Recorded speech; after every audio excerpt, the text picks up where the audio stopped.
Hello students, প্রবর্তন এবং ম্যাথমেটিক্সের পক্ষ থেকে তোমাদের সবাইকে স্বাগতম। আজকে আমরা 2025-26 সেশনে বুয়েট ভর্তি পরীক্ষায় আসা লিমিটের অঙ্কটা করব। গতকালকে জাস্ট এক্সামটা হয়েছে, সবাই এই লিমিটের অঙ্কটার সমাধানটা পাওয়ার জন্য খুবই উদ্গ্রীব হয়ে আছো। So this is the question. আচ্ছা, তোমাদেরকে আগে বলে নেই যে এটা গতকালকে যেমন বুয়েট ভর্তি পরীক্ষা এসেছে, এটা অলরেডি আইআরটি 2004 সালে এসেছে। তো এটা জাস্ট সোর্স হিসাবে তোমাদেরকে বলা, এর মানে এই না যে আমি তোমাদেরকে আইআইটির কোয়েশ্চেন ব্যাংক সলভ করার জন্য ইন্সপায়ার করতেছি। বিষয়টা একবারই এরকম না, জাস্ট তোমাদেরকে দেখানো যে এই কোয়েশ্চেনটা প্রিভিয়াসলি অন্য কোনো একটা জায়গায় এসেছে। আচ্ছা, তো কোয়েশ্চেনটা সম্পর্কে যদি বলি, একটু হার্ড না, যথেষ্টই হার্ড। ম্যাক্সিমাম স্টুডেন্টই এটা অ্যাটেম্প করতে পারেনি এবং অ্যাটেম্প করা উচিত না অ্যাকচুয়ালি, কজ কমপ্লিটলি আননোন টাইপের একটা ম্যাথ ছিল। এটা যদি তুমি পরীক্ষার হলে এটা নিয়ে মাথা ঘামাও, তাহলে অন্যান্য পার অঙ্কগুলো তোমার ভুল হওয়ার সম্ভাবনা আছে। সো এটা ছেড়ে দেওয়া গুড স্ট্র্যাটেজি। যারা একবারেই টপার হতে চাও তাদের বিষয় হয়তো আলাদা, তারা কি করেছো আমি জানি না। তো ম্যাক্সিমাম এভারেজ স্টুডেন্ট যারা, তারা এটা ছেড়েই দিয়েছে। যাই হোক, কোশ্চেনটা আমরা একটু পড়ি। কোশ্চেনটা হচ্ছে এরকম যে একটা ফাংশনের ফার্স্ট ডেরিভেটিভ, এটাতে তুমি যদি 0 বসাও তাহলে সেটা কার সমান হচ্ছে, limit n tends to infinity n into F 1/n। তোমাকে আরেকটা জিনিস দেওয়া আছে, ফাংশনে 0 বসালে 0 সমান হয়। তাহলে আমাদেরকে এই যে লিমিটের অঙ্কটা, এটা লিমিটটা নির্ণয় করতে হবে। ঠিক আছে, তো এটা থেকে আমরা শুরু করি। ঠিক আছে, যেটা আমাদেরকে নির্ণয় করতে হবে সেটা থেকে আমরা শুরু করি। দেখো, আমাদের হিন্ট নিতে হবে এখান থেকে, যেটা দেওয়া আছে সেখান থেকে আমাদেরকে হিন্ট নিতে হবে। আমাদেরকে বলে দেওয়া আছে, কি বলে দেওয়া আছে বলো তো? আমাদেরকে বলে দেওয়া আছে যে n into F of 1/n, এই টাইপের একটা ফাংশনের লিমিট তোমাকে বের করতে হবে। ঠিক আছে, সো সামহাউ আমাদেরকে যেই ফাংশনটা দেওয়া আছে, এই যে এই অঙ্কটা, যেটা লিমিট আমরা বের করবো, এটাকে আমরা এই ফরম্যাটে নিয়ে যাই। তো প্রশ্ন বলতেছে যে তুমি এখান থেকে একটা n কমন নাও। চলো একটা n কমন নিই। সো এইখান থেকে আমি যদি একটা n কমন নিই, তাহলে limit n tends to infinity, একটা n কমন নিলাম। n কমন নিলে কি আসতেছে বলো তো? 2/পাই 1 প্লাস 1/n এরকম হয়ে গেল। এবং এখানে আছে আগে থেকেই cos ইনভার্স 1/n। হ্যাঁ, এবং যেহেতু n কমন নিয়েছি, মাইনাস nটা হয়ে যাবে -1। আচ্ছা, সো আমার মন বলতেছে, আচ্ছা ঠিক আছে, এইখানে n আছে, এইখানে n আছে, তাহলে এই যে ব্র্যাকেটের ভিতরে যেই জিনিসটা, সেটা যদি ফাংশন অফ 1/n হয়ে যায়, তাহলে কিন্তু খেলাটা জমে যায়। তাহলে এই ব্যাপারটাকে ফাংশন অফ 1/n বলতে পারবো কিনা? অবভিয়াসলি এটা ফাংশন অফ 1/n এর একটা ফাংশন, বাট সেটা বলতে গেলে আমাদেরকে আরো একটা জিনিস জাস্টিফাই করতে হবে। এখানে বলে দিছে ফাংশনে 0 বসাইলে যেন 0 পাওয়া যায়। ঠিক আছে, তো চলো আমরা একটু ভেরিফাই করি। সাপোজ এই জিনিসটাকে আমি বলতে চাচ্ছি, এটাই হচ্ছে আমার ফাংশন অফ 1/n। ঠিক আছে, সো এটা যদি ফাংশন অফ 1/n হয়, তাহলে ফাংশন অফ 0 কত হয় বলো? ফাংশন অফ 0 এটা সমান সমান চলে আসতেছে। দেখো, আমি এই জায়গায় যত জায়গায় 1/n আছে সব জায়গায় 0 বসাবো, তাহলে আমার চলে আসতেছে কত? 2/পাই। এটা কিন্তু ভেরিফাই করতেছি, অঙ্কের পার্ট না। 2/পাই 1 প্লাস 0 কস ইনভার্স 0 -1। ঠিক আছে, তো তুমি দেখো এখানে কি আসতেছে, 2/পাই 1 প্লাস 0 মানে 1, কস ইনভার্স 0 মানে হচ্ছে গিয়ে পাই/2। তাহলে এখান থেকে আসতেছে 1 গুণন পাই/2, তার মানে শুধু পাই/2 -1। তো আলটিমেটলি কি হলো, এই টু কাটা যাবে, পাই কাটা যাবে, এই সম্পূর্ণটার ভ্যালু 1 1 - 1, তার মানে হচ্ছে গিয়ে 0। তাহলে দেখা যাচ্ছে যে আমি যদি এই জিনিসটাকে ফাংশন অফ 1/n ধরে নেই, তাহলে আমার এই গিভেন কন্ডিশন এফ অফ 0 = 0, সেটা কিন্তু স্যাটিসফাই করতেছে। তার মানে আমি এই জিনিসটাকে এফ অফ 1/n ধরতে পারি। ধরলাম। আচ্ছা, কি করতে হবে? আমাদেরকে আলটিমেটলি এই জিনিসটা লিমিট বের করতে হবে। এবং আমরা বুঝলাম, আচ্ছা ঠিক আছে, তাহলে এই জিনিসটা মানে আসলে কি? এই জিনিসটা মানে হচ্ছে limit n tends to infinity, হ্যাঁ, n into F of 1/n। ঠিক আছে, যেহেতু আমরা এটাকে এফ অফ 1/n ধরতে চাইছিলাম, সো এই সম্পূর্ণটার বদলে আমি এফ অফ 1/n লিখে দিলাম।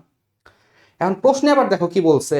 প্রশ্নে বলছে যে limit n tends to infinity n into F of 1/n, এইটার ভ্যালু নাকি ফাংশনের ফার্স্ট ডেরিভেটিভে 0 বসালে যেটা হয় সেটা সমান। তাহলে এইটা সমান সমান যদি এইটা হয়, তাহলে এইটা সমান সমান আবার ফার্স্ট ডেরিভেটিভে 0 বসালে যা হবে তার সমান হবে। এতটুকু ক্লিয়ার? যদি এতটুকু বুঝে থাকো, তাহলে এখন কিন্তু এটা একটা ডিফারেন্সিয়েশনের অঙ্ক হয়ে গেল। কেন? কারণ আমরা অলরেডি জানি ফাংশন অফ 1/n কত। ফাংশন অফ 1/n হচ্ছে ব্র্যাকেটের ভিতরে জিনিসটা, তাই না? ফাংশনটা আমরা জানি।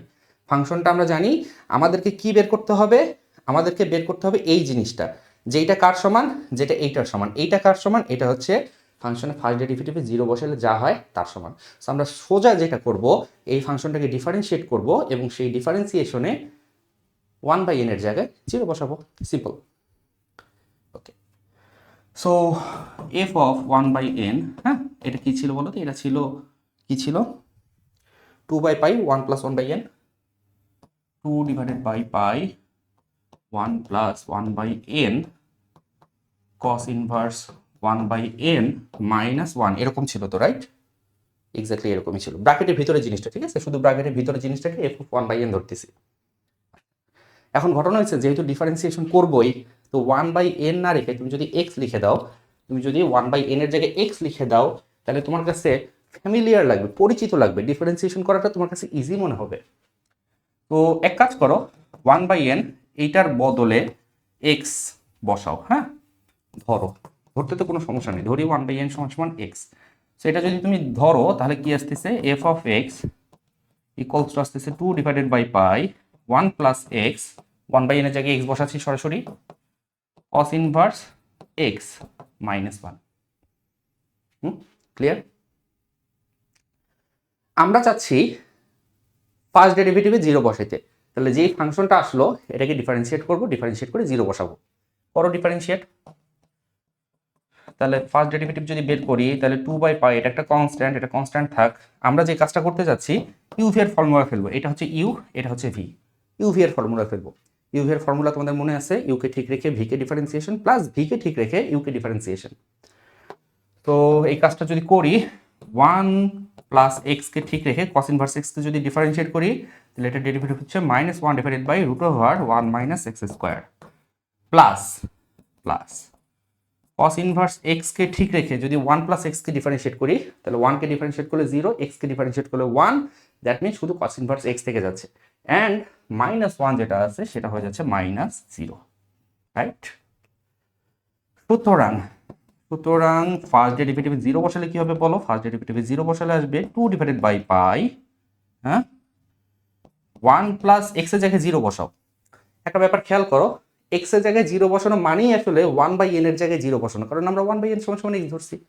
তো সরাসরি x এর জায়গায় আমরা 0 বসাই দিতে পারি, -1 divided by √1 - 0 plus cos inverse 0, ঠিক আছে? তো 2 ডিভাইডেড বাই পাই, এটা 1, এটা কত -1, তো আলটিমেটলি থাকতেছে আমার -1, এবং এখানে cos ইনভার্স 0, cos ইনভার্স 0, ঠিক আছে, কতর জন্য হয়? cos 90 ডিগ্রি ভ্যালু হচ্ছে 0, সো cos ইনভার্স 0 মানে হচ্ছে 90 ডিগ্রি বা π/2, এখানে আসবে প্লাস π ডিভাইডেড বাই 2। সো এটাকে যদি আমি সিম্পলিফাই করি তাহলে -1 দিয়ে এটাকে গুণ করলে আসতেছে -2 ডিভাইডেড বাই পাই, এবং 2/π এর সাথে π/2 গুণ করলে চলে আসতেছে 1, so 1 - 2 divided by pi, this is our answer. এটাই অ্যান্সার না? কেন এটা অ্যান্সার বলো তো? কারণ যেটার অ্যান্সার, যেটা আমাদেরকে কোশ্চেন দিচ্ছে সেইটা ইকুয়ালস টু এইটা, এইটা ইকুয়ালস টু এইটা, এইটা ইকুয়ালস টু ফাংশনের ফার্স্ট ডেরিভেটিভ 0 বসালে যা হয় তত, এবং ফাংশনের ফার্স্ট ডেরিভেটিভ 0 বসালে অ্যাকচুয়ালি 1 - 2 ডিভাইডেড বাই পাই চলে আসে। সো হার্ড আসছে, ঠিক আছে, তুমি ফার্স্ট টাইম পরীক্ষার হলে বসে আসলে এই অঙ্ক করার মতো অঙ্ক না, তো আমি বুঝতে পারতেছি এটা আসলে না পারাটাই স্বাভাবিক। যাই হোক, সো আমরা অনেকদিন ধরেই এই বুয়েট আইএইচএস সিরিজ নিয়ে কাজ করে থাকি, যেটা লিঙ্ক আমি ডেসক্রিপশনে দিয়ে দেবো, ঠিক আছে? ডিসক্রিপশনে আমি একটা প্লে লিস্টের লিঙ্ক দিয়ে দিব, তোমরা চাইলে আমার আগের অন্যান্য যে ভিডিওগুলো আছে সেগুলো দেখতে পারো, অ্যাজ ওয়েল এজ তোমরা যদি ডিসকাশন করতে চাও তাহলে প্রবর্তনের কিন্তু গ্রুপ আছে, তোমরা চাইলে এখানে গ্রুপ লিঙ্কটা আমি দিয়ে দিয়েছি, প্রবর্তনের গ্রুপে তোমরা জয়েন করতে পারো for any kind of discussion, ঠিক আছে? এখানে আমাদের গ্রুপ লিঙ্ক দেওয়া আছে এবং আমাদের অফিসিয়াল ওয়েবসাইট দেওয়া আছে, চাইলে আমাদের কোর্সগুলো দেখতে পারো। বর্তমানে আমাদের কোনো রানিং কোর্স নেই, বাট আমরা খুব শীঘ্রই আমরা সাকসেসফুলি অ্যাকচুয়ালি এইচএসসি 25-এর জন্য ইঞ্জিনিয়ারিং কোর্স লঞ্চ করেছি। সাকসেসফুল এই জন্য বললাম কজ রেজাল্ট এখনো বের হয়নি, রেজাল্ট বের হলে বোঝা যাবে কতটুকু সাকসেস, বাট স্টুডেন্টরা পরীক্ষা দিয়ে স্যাটিসফাইড। অনেক স্টুডেন্টের সাথেই কথা বলেছি, যে স্টুডেন্টরা পরীক্ষা দিয়েছে তারা মোটামুটি স্যাটিসফাইড। যাই হোক, সো খুব শীঘ্রই আমরা এইচএসসি 26-এর জন্য ইঞ্জিনিয়ারিং কোর্স লঞ্চ করতে যাব, প্রি বুকিং শুরু হবে খুব শীঘ্রই, সো তোমরা আমাদের সাথেই থাকো। এই তো, সো এতক্ষণ সঙ্গে থাকার জন্য ধন্যবাদ, থ্যাংকস ফর ওয়াচিং।